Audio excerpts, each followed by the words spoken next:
Hello medics, welcome back to our channel. Watch this clip and see if you can identify the condition causing this specific type of cough.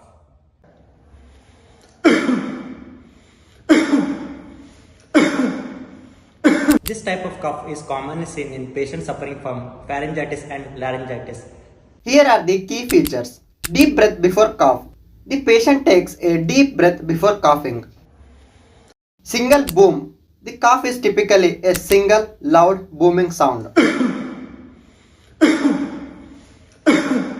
In laryngitis and pharyngitis, inflammation of the larynx and pharynx lead to this characteristic cough. The deep breath is an involuntary attempt to clear the airways, results in that loud single cough.